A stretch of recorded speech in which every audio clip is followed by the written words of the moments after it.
Did you hear about all that shit going on with R. Kelly going back to jail? Good. You want to know what's really funny? Fuck that guy. You know what? You want to know what's really funny though? What? Is that like my thought process the whole time should be like, good, justice is served, or like, good, I'm glad those ladies or those girls finally got what they needed, and I'm glad he's going to jail. But all I can think about is like the sketch from Chappelle's Show. I'm gonna pee on you. Let me get that poo poo. That and doo-doo. that pee pee.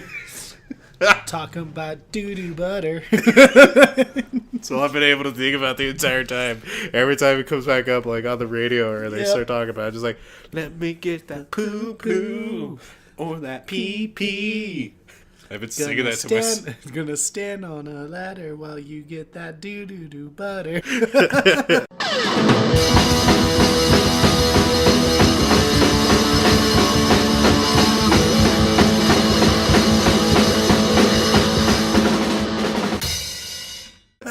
Welcome everyone to the punkrockhorrorpodcast.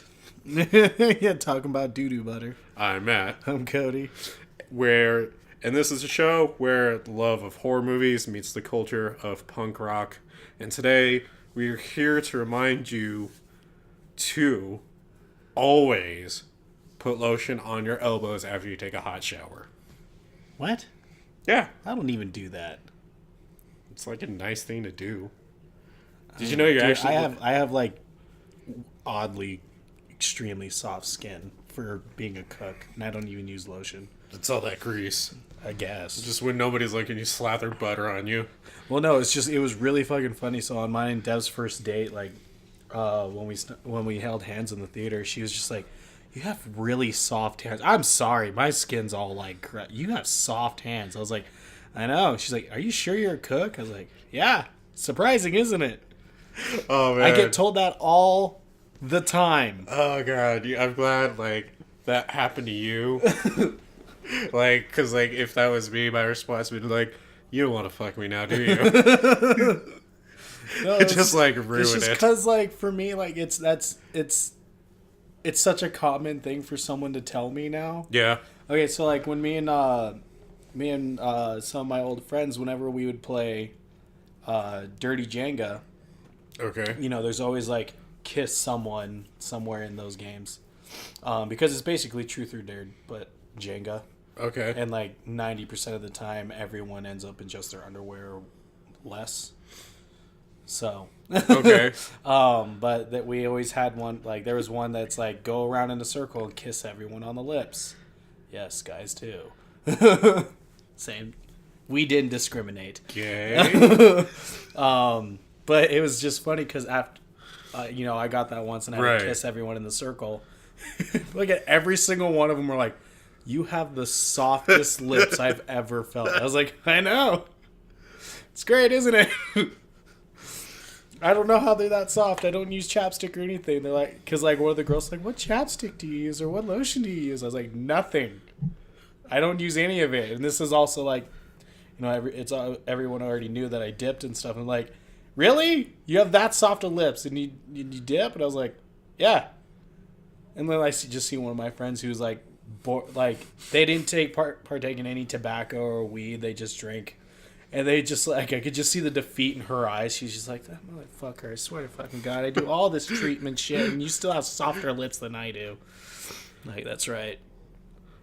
If it helps, I would have a lot of like women who would get jealous about my hair and my legs. They'd be like, "What product do you use in your hair?" And I'm like, "I don't know, herbal essence." They're like, "Why is it so soft?" I'm like, "Because I know how to take care of my hair." And I'm just like, I don't know. Genetics. Yeah. Well, so my legs, like, because like you can't see my hair, it looks like I'm fucking clean shaven on my legs. Mm-hmm. Every time I wore shorts, like some girl would ask me, like, "How do you get your legs so smooth?" And I'm like, "Don't touch them. You can finally touch the hairs." I know I look like a swimmer, okay, but I'm not. So you should just break down crying and be like, "Shut up! I wish I could grow the hair that you do." Yeah, you fucking Sasquatch. No, that's like, and make it into this big thing. Well, I did one day at when I was working at Rigdon, and all of, like, I would say my original crew was there, like server wise. This was a couple of years ago, and all the girls were in the break room, which is never a good sign because they talk about some weird stuff. But so I managed to walk in one day, and they were all talking about, like, you know, what kind of guys they like and stuff. And most of them were like, yeah, I kind of like, you know, a hairier guy at least, you know, hair on the chest, hairy legs and arms. And I was just like, and they all looked at me because it was in the winter, so like all of them kind of forgot what my legs look like from the summer. And they're like, "What's wrong with you, Cody?" I was like, "They're like, don't you have hair?" I was like, "No, I'm just hair shame me." I was like, "I look like a giant clean shaven baby. If I shaved my head, I would literally be a baby." Like, what? You can't even grow a beard? I was like, fuck you. And I like walked away because I just get the gross little near thing that's like dirt on the bottom of my chin. I really want you to shave your head one day and just like freak out Dev. Like wait for her to come home and just be like laying there in like a diaper and be like, hey, be like, baby wanted, mom. Just see what Dev does. Baby wants goo goo. The funniest fucking shit ever. And then if she says like no, then you have to throw a fit and just like throw something at the wall. Just just smash. Oh my god. Just to see how that goes. Yeah. Just to really test the parameters of your love. See how much she actually loves you. Because then it would get weird. I don't know, man. I feel like she'd go along with it. That's the weird She thing. was trying to pick you up. And she'd be like, oh, who's good? Hey, Cody. See, like, that's when I would throw my temper tantrum, was when she would try and pick me up. I'm like, no, don't pick me up. You're going to break yourself. Then she would just look at me and go, I wonder where Audrey gets this. And that's when you get actually insulted and you're like, wow. Wow, thanks, Dev. And then you lock yourself in the bathroom.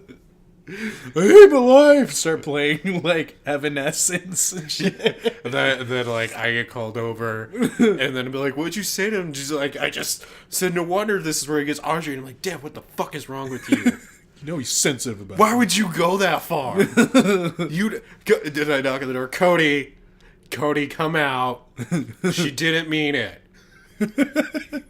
That's when I would just change it to No Doubt. I don't wanna da. Great. Now he's playing He's Just a Girl. God, Dev. Can't leave you two alone for like 5 seconds. Like the entire time, I would just be playing it on my phone while playing my Switch, like sitting in the tub or something. Just like, get my alone time now. And it's really just this elaborate plan just to get you to your little alone time. That's all it is. I'm like, I have nothing to do on this Saturday. Why not? Yeah. Lauren's like, you have plenty to do. I said I have nothing to do. Well, you could have told me that before I drove all the way up here. And then she'll probably say, I tried to tell you. And I'm like, well, I didn't hear you. Maybe you should speak louder. Okay. I wasn't listening. To be honest, I wasn't listening to you. But I have a one-track mind, Lauren. I already had my sights set. Oh, man. And then that's how it happened. And then again, she puts up with me. Oh, man. So a lot going on, a lot of things to touch base on today. So we did... Why is that, Matt? Well, we did release an announcement of what... Made it rhyme. You happy about that? I am. I'm very happy about that. All right. Well, we did I released like an update earlier last week that why we didn't come out with any episodes, basically just one part of it being the weather keeping us from recording, and also you fighting being sick at the time. Yeah. And another big part was and that all the listeners know now from our update called Some Unfortunate News, that Anna had to step down from the podcast, sadly.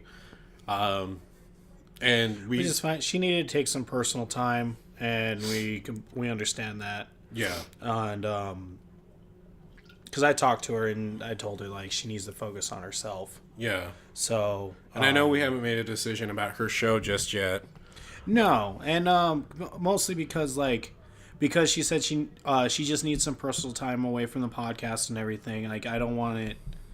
I mostly want to keep the door open for her, and she decides she wants to come back and everything, and has the time for it that she can just pick right up where she left off with her show. Yeah, and I know me and you have been talking about like finding fill-in to just like cover for her while she's gone. I know me and you've talked about switching off with it or having some people we know fill Take in over for it. Yeah, we haven't made an official decision yet. We're talking about it. Yeah, so for our patrons that are paying the for the top tier to get Anna's show and everything, that's why she hasn't put out an episode. So we're trying to figure out what to fill that slot with, so that way you guys don't feel like you're getting you're paying more and just getting the lower tier. So we're gonna try to come out with an episode this week for you guys. We're gonna make that commitment and really try to come out with something, but it just kind of depends on a few factors of who fills in and how we do it, because we don't want to change the show completely different from how Anna used to do it. Yeah, we want to keep it within the same. Just keep it the same that she does. Talk about the week in horror and do creepypastas and just keep doing what she was doing and I mean it's we don't know how long it's going to be for, but I mean just whenever she's ready. Yeah, basically. Yep. So yeah. So Anna, if you're listening to this, take your time. There's no rush or anything. Focus on what you need to get done, and just know, whenever, if you ever need anything, we're here for you. Yeah, and go ahead and head over to her Instagram at the Punk Rock Anna and give her some kind words of encouragement, if you would, please, listeners. And that's kind of the biggest thing we need to address. Thank you, everyone, for being patient with us while we come out with these episodes, and for why we missed the week, and thanks for waiting for us. If you listened to the band showcase episode we had with Almatea and you checked them out, thank you for doing that as well. I mean, I feel like there was other things we need to touch base on, but I think that's really it. I don't know, do you feel like we have something else? Did we get the episode with American Alpha out? No, they never replied. Okay. Besides the not reply, I do kind of feel like we should throw out a quick apology to American Alpha if you guys are listening. We did get an interview with them, but the recording and the audio wasn't good. Yeah, mostly it was just the audio. It was a great interview. And it's American Standards, by the way. American Standards, not American Alpha. Sorry, American Alpha. I think you're thinking Taking Alpha. Yeah, I kind of, yep. But American Standards, sorry to those guys that we weren't able to release that interview. And we kept up with Brandon. I let him know what was going on.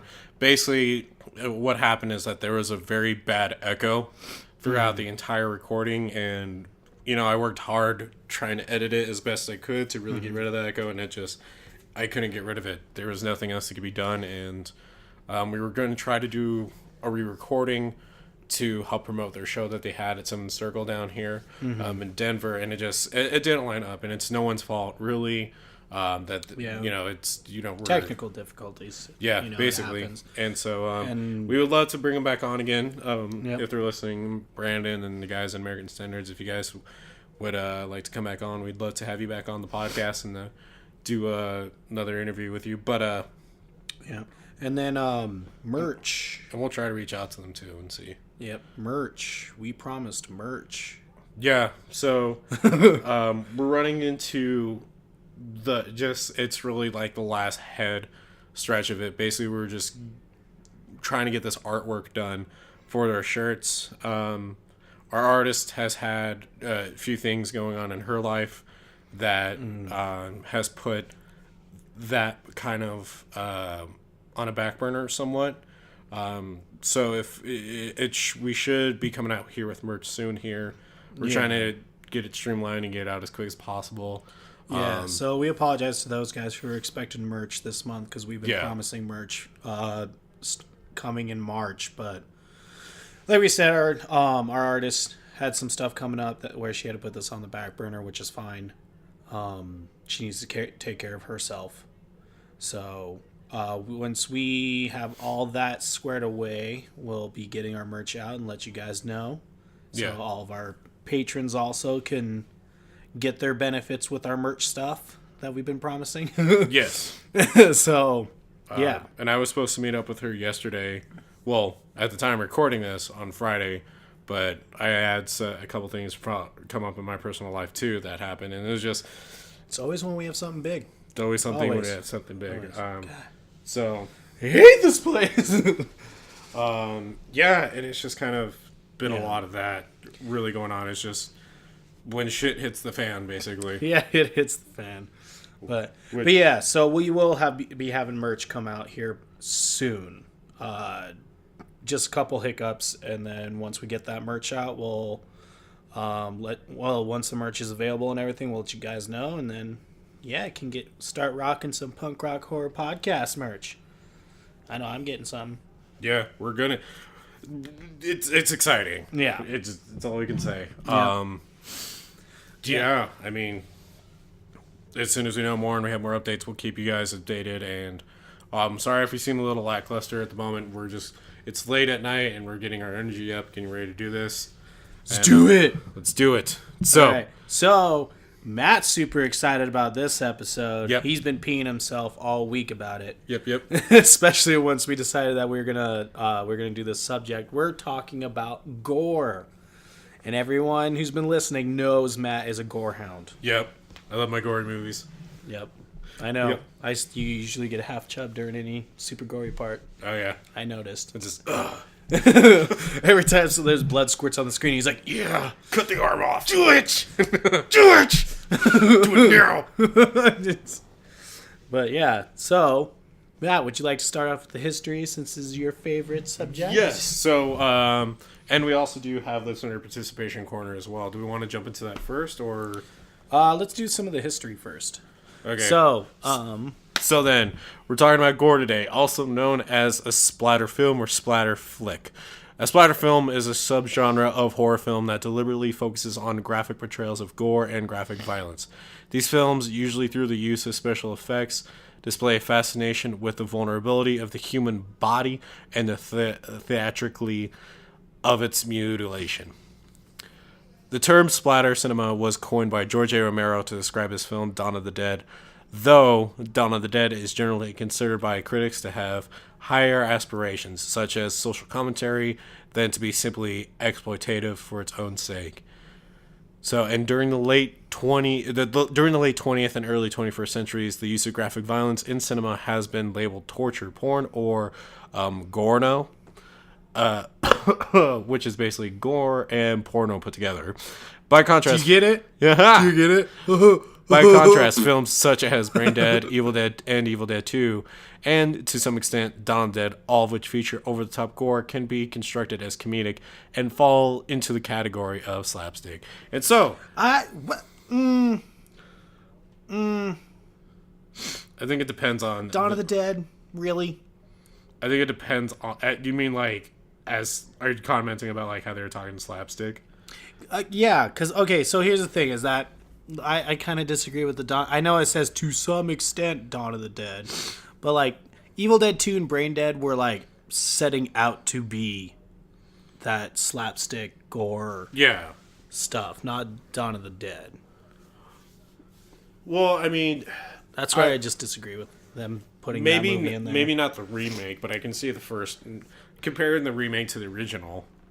Dawn of the Dead? Yeah. Neither were trying to be slapstick. No, that's what I'm saying. Like, the remake isn't as slapstick.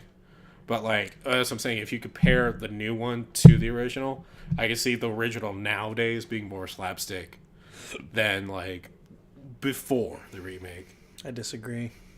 I don't know. You know what? You shouldn't even like gore now.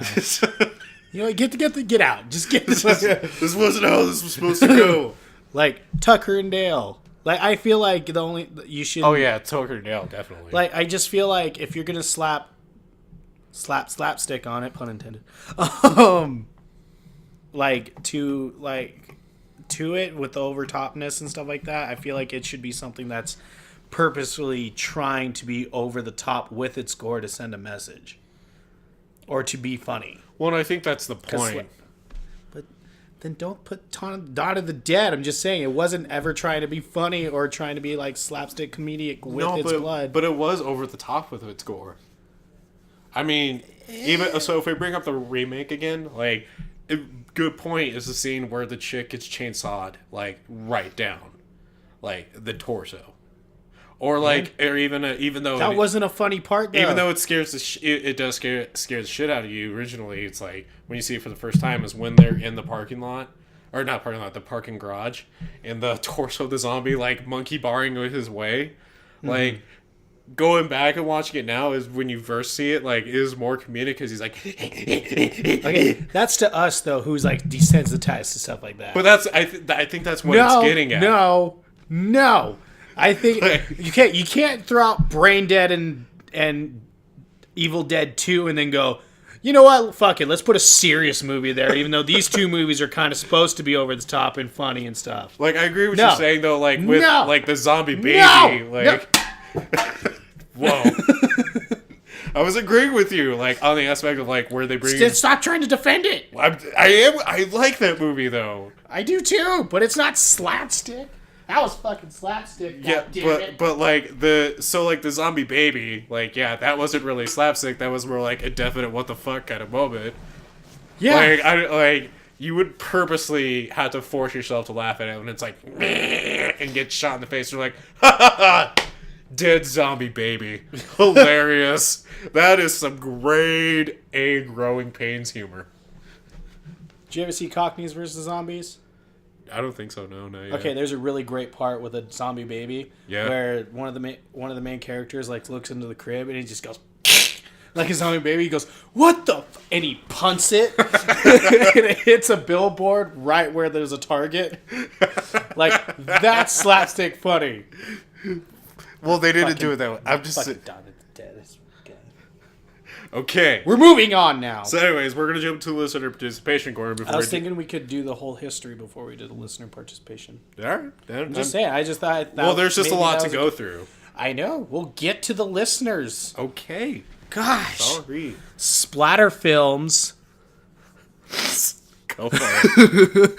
According to film critic Michael Arnzen, self-consciously revel in the special effects of gore as an art form. Where typical horror films deal with such fears as that of the unknown, the supernatural, and the dark. The impetus for fear in a splatter film comes from physical destruction of the body and the pain accompanying it. There is also an emphasis on visual, style, and technique. What are you giggling about? Just thinking of, like, I'm sorry. So I'm thinking of the remake of Dawn of the Dead, and I'm like, you know what? There's scenes where I can see it being more slapstick, but I feel like would really convince you slapstick is if they actually included, like, sound effects. like, so you know the scene, like, where they're the zombies in the fountain, right? Yes. Like, what if they included, like, a slipping, like, sound effect, like, whoop! And then it's just do do do do do do do do do do do do. Like, I'd still argue it wouldn't be. Like in the parking garage where they're running from the zombies, and they're like, "Oh, cheese it!" Just like do do do do. Benny Hill starts playing. Like, I could see it more being funny then, like, or slapstick. I'm sorry, including hyperactive camera work. I know I have to start that sentence. There's also an emphasis on visual stuff. God damn it. I'm sorry. Sorry, now I'm just imagining fucking, like, you know, at the very end when they, like, shoot the tanker and blow. We're just basically telling you the entire movie of the remake of the Dawn of the Dead. Right. But when they shoot the tanker and it all blows up. Yeah. This is just like a water drop, like, bloop. And then, like, it would also have to be, like, the zombie who grabs it and he's like, does, like, a line from just like from Flintstones. He's like, "It's a living," or like it picks it up and just goes, "Oh bother!" Like, That would be funny. That's when we get our slapstick down at the dead. Like, and it would have to have like Will Ferrell in it too. Just at some point. Yeah. Like he would have to do like a very Will Ferrell like loud noise kind of thing. Like he would have to be the one that like shoots the propane. Like, you smell like a dirty pirate hooker. Boom. And then right before it explodes, oh bother. Like, oh man. Okay. Are you done? I'm good. Go. It's good? all you, man. Okay. I'm just gonna start. I'm starting over. Where typical Don't horror start films, over. It's just right there. You're right there. You're right there. I know where I am, but I'm just starting over because now it makes no sense. Where typical horror films deal with such fears as the unknown, the supernatural, and the dark, the impetus of fear in splatter film comes from physical destruction of the body and the pain accompanying it. There's also an emphasis on visual style and technique, including hyperactive camera work. Where most horror films have a tendency to reestablish the social and moral order, with good triumphing over evil. Splatter films thrive on a lack of order. Arnzen argues that the spectacle of violence replaces any pretensions to narrative structure, because gore is the only part of the film that is reliably consistent. These films also often feature fragmented narratives and direction, including manic montages full of subject camera movement, cross-cuttings from hunted to hunter, and ominous juxtapositions and contrasts. The splatter film has its aesthetic root in French Grand Guignol theater, which endeavored to stage realistic scenes of blood and carnage for its patrons. 1908 Grand Guignol. Guignol? I think it is Guignol. Okay.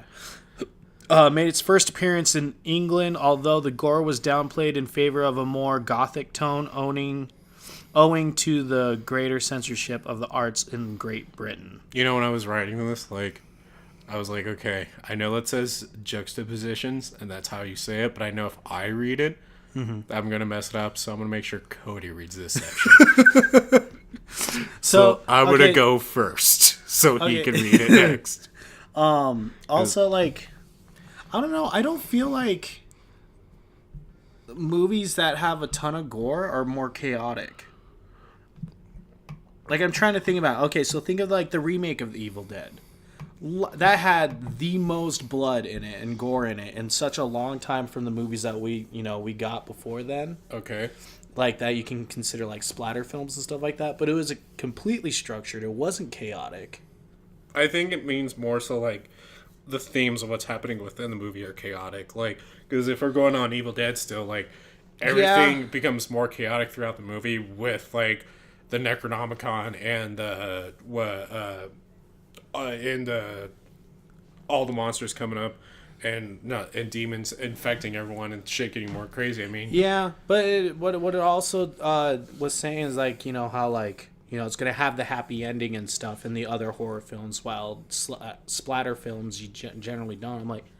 I'm trying to think, like, not really. Most of the time, the hero gets out alive and has a happy ending in Splatterfest. Well, not necessarily. I mean, like, if we take Most of the time. Well, let's take Texas Chainsaw. Even though, like, that one isn't as gory of a film. Like, it's. I feel like they toned it down the more it came out, and it's really sad. Well, the original one, like, always is, like, perceived as to be very gory when it's really not gory. It's more so the thought of it and what you don't see that makes you think it's more gory. But anyway, so, like, even though someone lives, it's not a happy ending, because not only is all her friends dead, but now she's, like, stuck with this trauma for the rest of her life. No, I get that. Well, you would be in any horror movie, you'd be stuck with the trauma. Well, and that's what I'm saying is, like, Evil Dead, like, even though Ash survives, like, all his friends are dead, and you can even see, like, in the show, Ash vs. Evil Dead, that, like, everyone thinks he murdered his friends. Yeah. No, I get that. I'm just saying, like, I don't know. I don't see as much chaotic in the Splatterfest as, like, when I watch a paranormal movie. I see more chaos than that. I respectfully disagree. Just because, well, I mean, let's take another gory one, like Dead Alive. Like, that movie's totally chaotic and becomes chaotic throughout the entire movie. Again, even though you don't agree with the slapstick of it, Dawn of the Dead is still a gory film, and it's chaotic the entire time. Like, the only times it isn't is when they take slow scenes to, like, build up the characters. But whenever they have to do scenes with zombies, it's always chaotic and it's always intense. Yeah, I guess I'm thinking more of along the lines of, like, the slasher Yeah, things. Because it's not... It's pretty tame. Like, I just was thinking, like... I mean, maybe for, like, back then, it was chaotic. Well, even, like, the more recent... I guess, well... Because, like, the most recent slasher films that I was watching... Because I was hoping to, like, use a more recent film for this subject. Because, like, I watched Hellfest, and I watched the new Halloween. Right. And I was, like, expecting... I don't know. I guess I was expecting more, but it was all super tame. And, like, yeah, there's, like, chaotic instances, but, like, it still was, like, pretty linear and stuff like that. Like, when you watch, like... For me, like... When I see more chaos in the paranormal films, mostly because, like, just it just at one moment everything just goes to shit and everything goes crazy and stuff like that. And it stays pretty consistent for the most part in it. But, like, when I see the Splatterfest, like, it has those. I feel like in Splatterfest, I feel like there's just more downtime. Like, depending on for the most part that I've seen, like, there are the outside in right the like, oh, what the fuck am I talking about? Describe it. I'm just blanking on the word. Well, I would say in the paranormal movies, it takes a lot longer, though, to build up to those chaotic events. Where it's in, like, splatter flicks, whenever there's a gory scene, it is chaotic. I mean, let's like even if we take Slither, like, when there's a gory scene in that movie, it's chaotic. And probably, like, the biggest scene is, like, or one of the biggest scenes is, like, the chick who's, like, real... I don't feel so good. It blows up, like, a overinflated balloon. Yeah. Like, her, like, that is chaotic, because, like, blood gets everywhere, and the chaotic scene of the blood getting everywhere is what is chaotic. Yeah. Like, that whole part. Or even, I had another one on the top of my head that I was just thinking of. I don't know. I guess I was just mostly thinking of, like, how it just described how most of the other movies there's a happy ending. Is what bugged me, because I was like, I have yet to watch an actual paranormal movie with a happy ending. Besides Poltergeist. The Conjuring. Is it, though? Yeah. Is it really? Yeah. No. The family's still stuck together. One that we did, The Haunting. Yeah. With Catherine Zeta-Jones. I guess I just have good luck with what I like then. And, like, Owen Wilson's like, wow. He deserved it. Gets his head up to, wow. Yeah.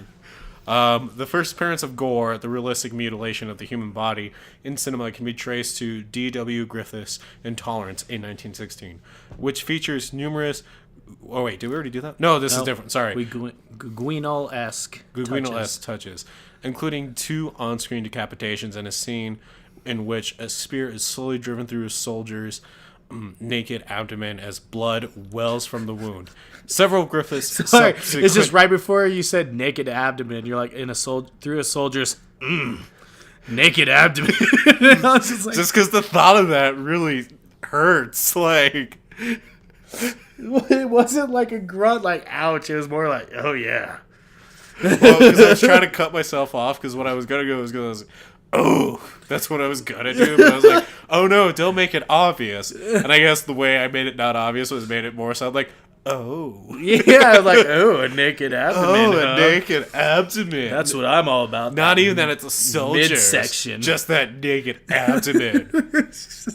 Those abdomens. Ooh. Drive that spear in and out.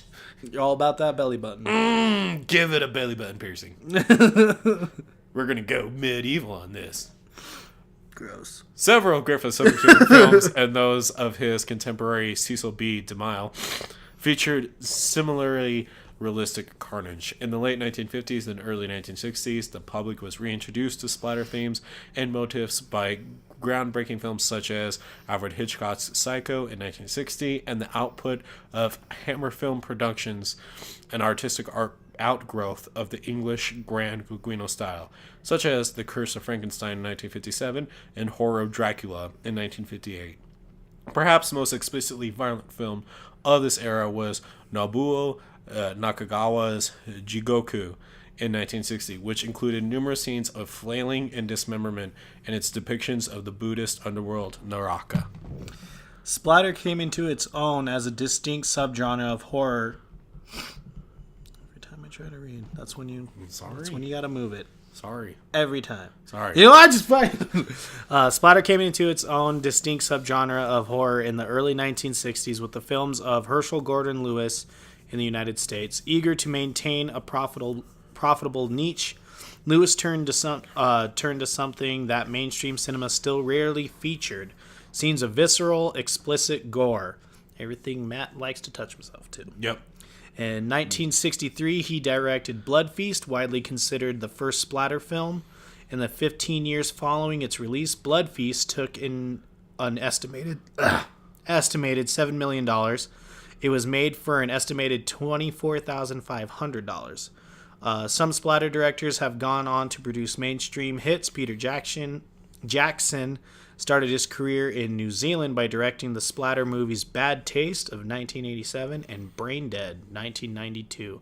Yeah, I bet you bitches didn't know that Peter Jackson got his career started in splatter movies. Well, like, if you kind of think about it, though, when you watch Lord of the Rings, like, you can definitely see that influence with, a lot of the orc scenes. Like, especially, like, when, like... they're being born and they're just like... Or, like, when one of the orcs is like, I'm hungry, and he's like, fine, then eat this orc. And the orcs, like, resort to cannibalism. Yep, basically. Like, that kind of makes a lot more sense now. Like, because you see that influence from, like, Peter Jackson. He's like, I get this would work great in Brain Dead, so let's put it here. Mm-hmm. So... Speaking of cannibalism, so I've been I've been listening to Dan Cummins' podcast, Time Suck, right? And he went and when he was going over Ed Gein. Oh yeah. Did he do Ed Gein yet? Probably. No, Ted Bundy. So when he's talking about Ted Bundy, because Ted Bundy was a cannibal, right? Did he eat them? I don't remember. I don't think he ever did. Are you sure? It was one of those two. Jeffrey Dahmer? Dahmer, yeah. I was going to say, I don't remember Ted Bundy ever eating anybody. Yeah. Dahmer, because he hasn't done Ed Gein yet. So you did, when he was talking about Jeffrey Dahmer, Dahmer was talking about cannibalism, and he goes, of all the people that he ate, the ones that tasted the worst were the ones with tattoos. Oh, yeah. And I was just like... Good thing we got tattoos. At least we won't have to worry about being cannibalized. That's like Rain in Your Parade, but you got like only the one. Shh. So. Thanks. Yeah, that's fine. I'm sorry, man. No, forget it. And you can finish the episode by yourself. Think of it as encouragement to get more tattoos. By yourself. I'm just saying, man. Finish. That's all I'm saying. Well, I mean, you can't. Well, then I guess that's a great segue to listener participation corner. So before we discuss the... I'm just going to go fuck myself. I'm just shitting all over my parade. I'm sorry, man. Every time I try to read something, you move it. And then it's just now you're just like, you know what? You only have one tattoo, bitch. Sorry, I didn't mean it like that. No, that's fine. You know, I just don't have... I'm just trying to save my money. Make the time for it, but fuck me. No, man. it's okay. No, it's fine. Well, I mean, I don't know how we're gonna go from there, but we'll do listener participation corner, and hopefully we'll be okay by the end of this episode. So, listener participation corner, we asked you people and you amazing ghouls and gals that today we're gonna be talking about our love for the goriest of horror movies and why we love them. So we want to know, what are some of your favorite gory horror movies and why? And so on our Twitter, from William Schimpert at Better Brains B. Sorry, I was really trying not to cough during that, and that made it worse. From Better Brains B, he said, Dead Alive, hilarious film and one of the first from Peter Jackson, which I thought was fantastic because that movie is just great. And then from Sam Grzybowski at kinda Samwise. Return of the Living Dead. It's scary, funny, gory, and has a killer soundtrack. Every character is an over-the-top 80s stereotype, and it's the one where the zombies actually say brains, which I'll say Return of the Living Dead is actually a solid flick. I love that one too. Then from Robina the Wolf Dog at Spuddy Disco. I can't really think of any gory movies, but Metalocalypse is one of my favorite gory TV shows. That is a solid pick. I miss Metalocalypse. I do too. But then Such a good show. And then from Andrew and Shearer at Cinema Drew, Dead Alive, Brain Dead. It's the goriest horror movie of all time. Pretty much every gore scene that was made after it has at least a few ounces of Dead Alive blood splashed around in it. And then we did have a few people retweet with comments from Fruity and Sips at Fruity and Sips Pod. Any psychology lovers who also love a good horror movie, consider chiming in. And I wanted to make that one known that they did that, because I just thought it was really nice that they were just like, hey guys, chime in, help these guys out. And so thank you. Want to give you a shout out. Thank you guys. Appreciate that so much. And I think that might have been the only one that we had that was actually retweet. I think that was, all of our other ones were just comments. So, with that being said, let's check out our Facebooks. Yep. So our Facebooks, and I actually got one Instagram. Oh, really? Yeah, I got an Instagram one from Mama Needs Coffee. She says she's not really into horror movies a whole lot, or especially the gore ones, but the Saw films. Then why is she wasting her time? You know, I'm kidding. I was just hoping you'd be excited that we got. No, I am excited. I just keep shitting on my parade over here. It's not your. Why do our Instagram people? It's not your parade. It's Mama's Needs Coffee parade that I'm just shitting on. Really. Fuck me, right? Anyways, from Facebooks, Marsha said Dead Alive from the one and only Peter Jackson, reported to be only of the bloodiest movies of all time. Nearly 80 gallons of blood in one scene. She then commented on her comment saying, also a Sumatran monkey, a slip-sliding ear, and a lawnmower. Oh, yeah, I know what she's talking about. Yep. Party time, isn't it? Oh, no, what does he say? Dinner time? Yeah. When he has a lawnmower, he's like, it's... Yeah, that's right. It's like, I think it's like, it's dinner time. Or something like that. Yeah. Jojo said Hellraiser is my absolute favorite. It's not hella gory, but the practical effects are so well done, and you can tell Clive Barker put his heart into it. I would disagree with the not gory part, because you literally see a man be rebuilt from the ground up from a puddle of blood. Oh, and yeah. then all of his body, like, just slowly rebuilt. So wait, they're saying it's not as gory? Not hella gory. Oh, when there is a gory scene, it is totally gory. Yeah, that's what I would. I mean, even in the beginning, like when they rip apart the dude. I know. Like, that's what I'm saying. No, I know. I'm just adding on. Okay. Shit on the parade. Then Lauren said Hatchet and Cannibal Holocaust come to mind, but I think my favorite is As the Gods Will. It's a Japanese film, and it's really interesting to watch. LOL, the blood turns into beads. It's kick-ass. It's like... I feel like there's some sort of Mardi Gras joke right there. Do they show their titties when they get the blood on them? I don't know. Show me your tits! Slit my wrist and squirt it everywhere. Right. I feel like that would be like a scene in a Marilyn Manson music video. Right? And then Creepy C, Texas Chainsaw Massacre, because it was based on a true story, which makes it doubly scary. Lol. Yeah, it's based off Ed Gein. I know. I still just kind of like blown away by that. But we also got another one from Facebook that was from support from Colorado Punk Rock Army. They shared our question. Oh, cool. Yeah, and someone actually commented on their shared post, which is from Cassandra, said, I think Dead Alive, Evil Dead, and Reanimator were the first real gory movies I saw, and therefore those were the ones that stuck with me the most. I love the claymation in Evil Dead that gave the gore extra creepy ick factor.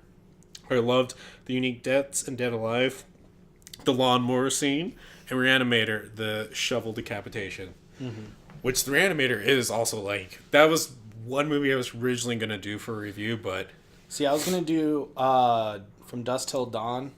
Because I actually thought about doing either From Dusk Till Dawn or redoing Evil Dead, the original. Yeah. Mostly because those movies were considered to be so gory that they got the NC-17 rating. Yeah. And so Quentin Tarantino and Sam Raimi, for those movies, they ended up having to switch the blood out to milk and green goo so it wouldn't be as bloody. Oh, wow. That's why the vampires in From Dusk Till Dawn, when Danny Trejo's vampire gets...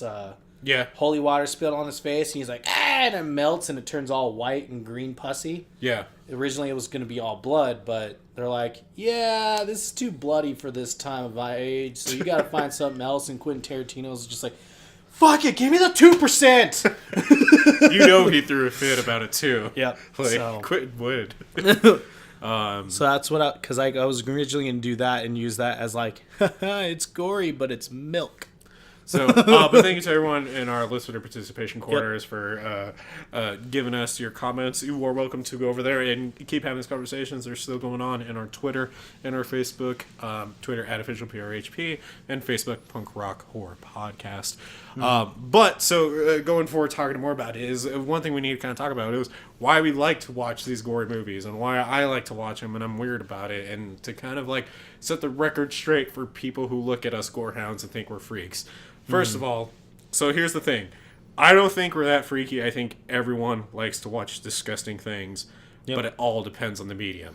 So, like, I did a little research. I definitely recommend checking out Rebel Circuses and Psychology Today's articles on why we like to watch things that gross us out and gory movies. I read their articles to get some references and to talk about, so we can have this discussion. And so, kind of thing that was brought up that I thought was interesting is that everyone likes to watch things that gross them out, and this was said in one of these articles. And we like to watch these things such as, and this is like one that's gotten really popular recently, is pimple popping videos.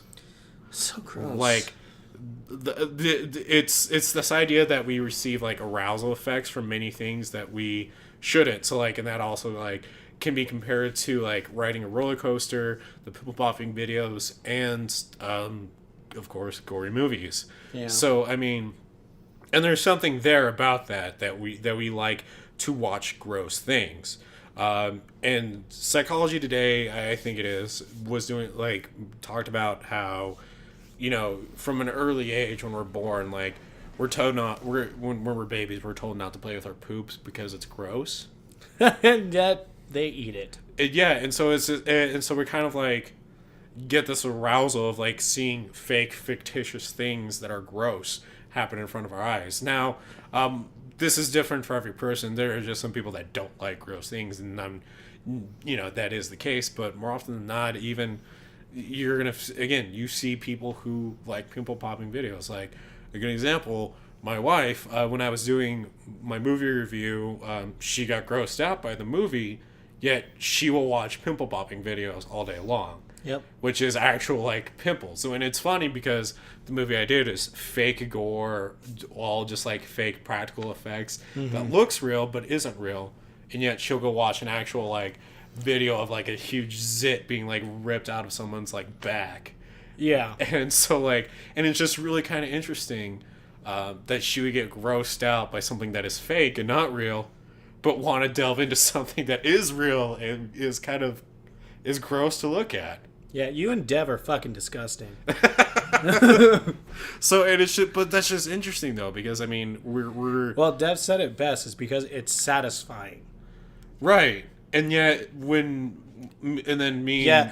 we watch someone get their head cut off and skull fucked at the same time. It's just like, what's wrong with you? Yeah, and we kind of just live in this society though that like everyone likes to stop by a car crash as it's happening and to see, because, and don't lie to yourself, you're probably someone who's driven by kind of wanting to see a dead body, not like to get excited about it, but you were looking for it. So you can have a story like, oh, Tammy, guess what I saw? She'd be like, did you see that dead body on the highway? And he's like, Fuck you, Tammy. You ruined my story. Well, but even going more to an educational aspect of it, I don't know if everywhere else in all the other states that listen to us do this, but here at the Denver Science Museum, when they do the live body, where they bring in an actual like what do they call it? It's like an embalmed body.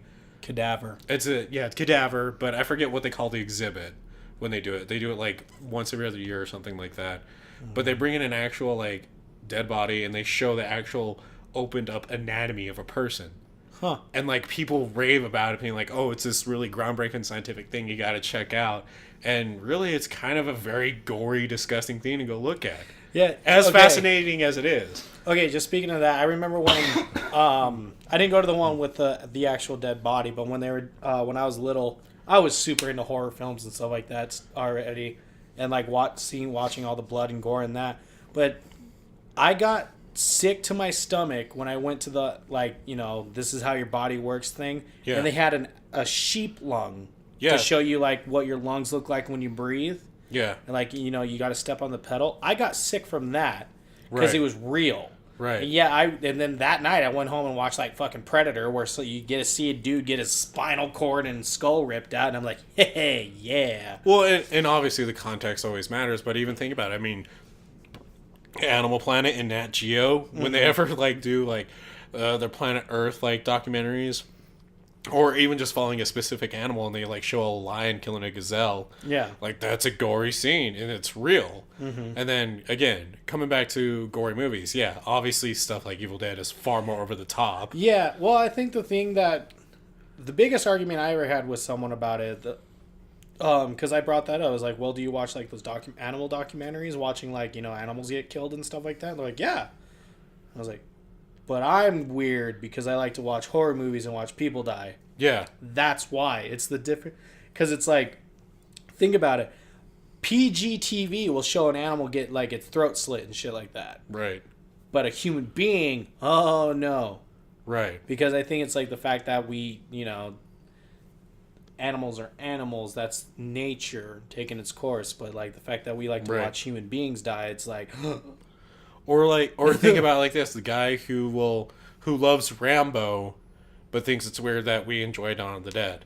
Yeah, and Rambo's a gory film.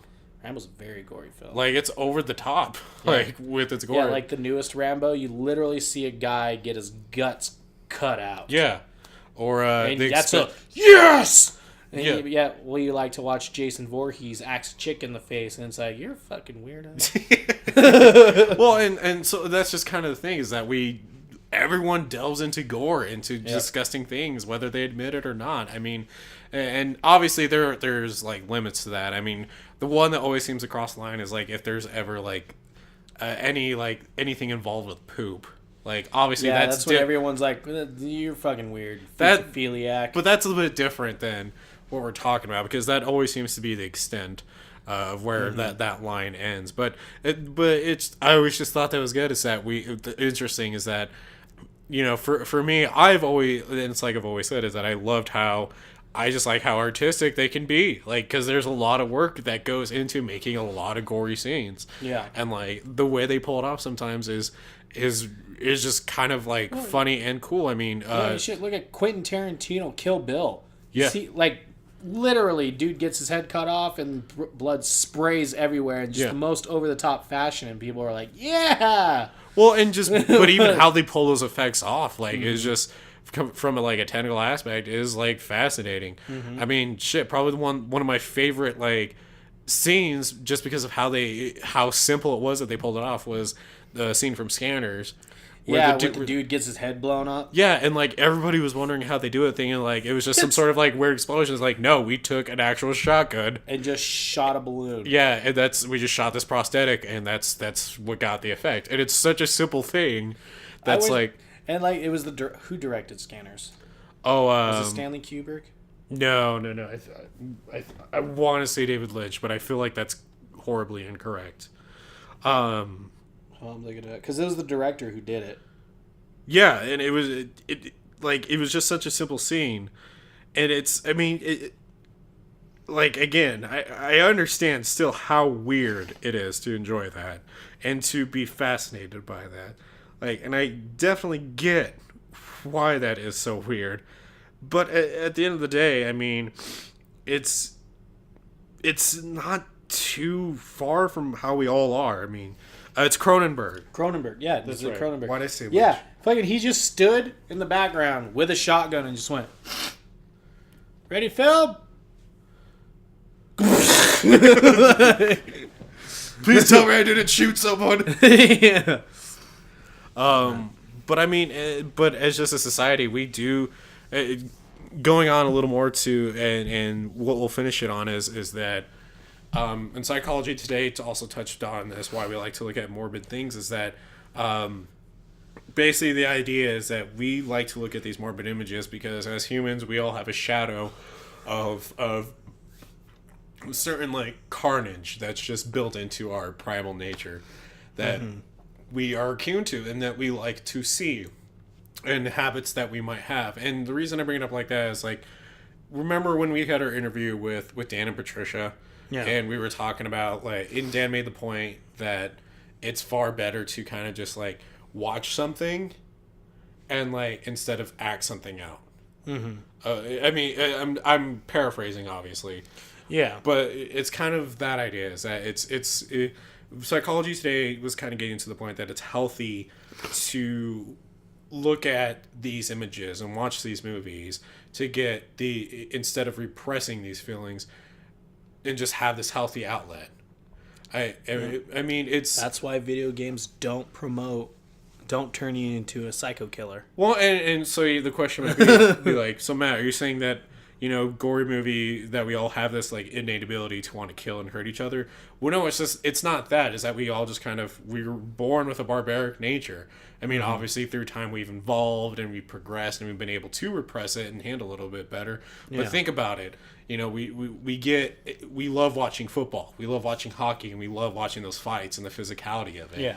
Yeah. Wrestling, MMA fighting. You know, we like to watch these competitive things where it's not much the competition, but just the physicality of the brutality in nature of what's going on. And not just that. I mean, think about, you said wrestling and MMA.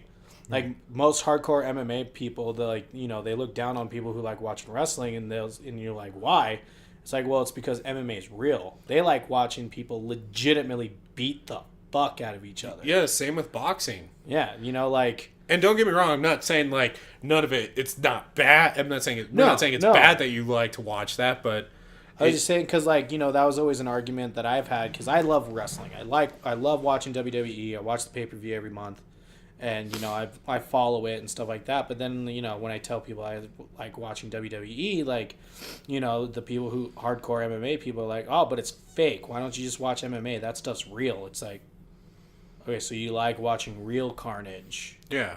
It's like, well, and it's, I mean, even looking through history, I mean, gladiatorial fights way back then, and then, and even it wasn't just in Rome, in Greece with the gladiatorial fights. It was everywhere. That was everywhere. The that, you know, makes slaves fight. Yeah.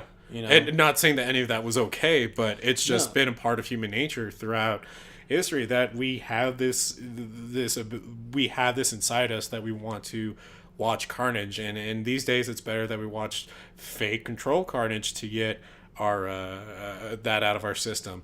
I mean, again, coming back to football, you know, you can make all the excuses. Oh, I love the sportsmanship, or I love the competitive nature. Yeah, fuck that. I keep praying every goddamn day that Tom Brady gets his knee snapped backwards. Exactly though. Like we get enjoyment when someone gets sacked. Yeah. Like, especially Tom Brady. And so, I mean, we're all in the same boat. I mean, yeah, there are some of us that like to just not have that, not to be able to see all that carnage. And that's fine if you're that way. We're just pointing, I'm basically pointing out, and I think you're agreeing with me, that as humans, it's just a part of our psychology. It's part of our anatomy that we like to watch a certain amount of carnage, and it depends on the person. Okay, finish yours. Again, obviously there are extents to that, and everyone's different, you know.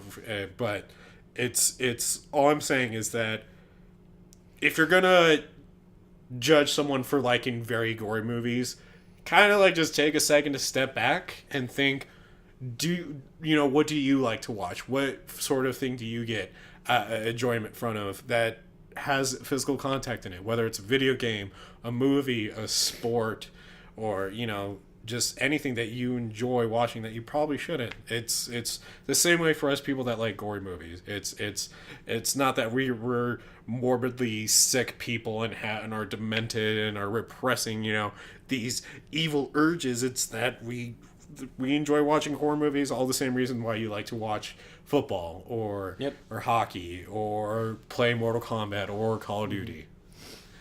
Yep. So, but what were you gonna say? Mondays is when we do our ghost stories, right?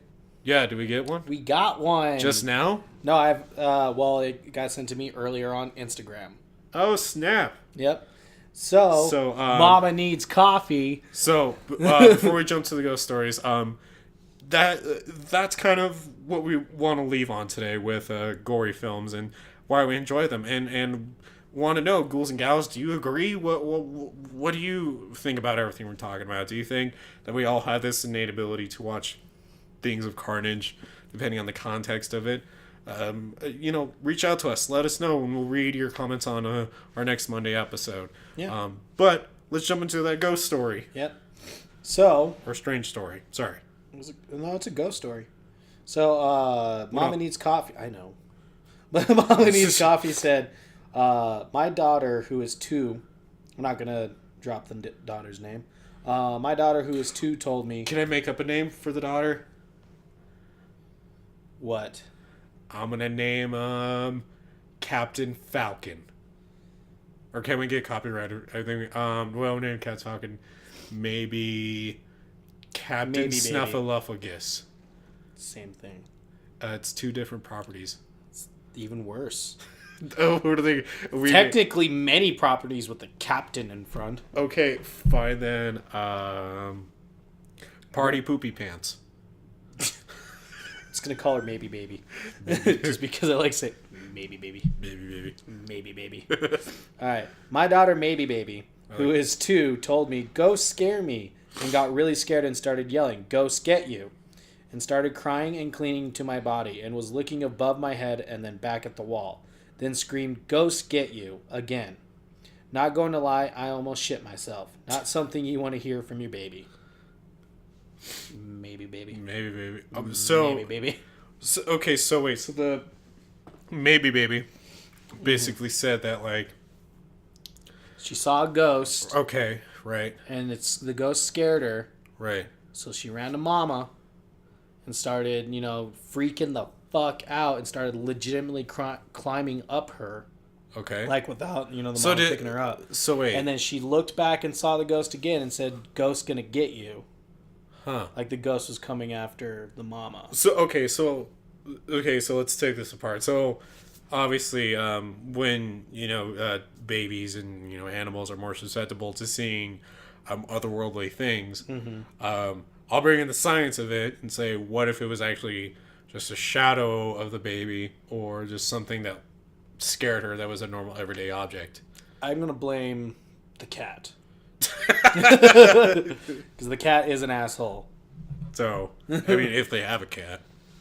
But the other reason why I say, like, if it's the object thing is, like, because it's a weird, like, way to explain it, but I always think about this episode from, like, Rugrats, where, like, they were doing I think it was, like, Chucky or Tommy was, like, sleeping without a nightlight for the first time. And every time they thought, like, they saw a monster, it was just, like, a bundle of clothes. Yeah. Or something. And so I'm wondering if that was the case. Could be. So, I don't know. What was the person's name again? Mama Needs Coffee. Mama Needs Coffee. Let us know what you think, if you agree or not. Am I wrong? Say. Let me know if I'm wrong. You let us know. So, thank you for sending in your strange story. We are still reading strange stories, and also we're still reading burns on iTunes.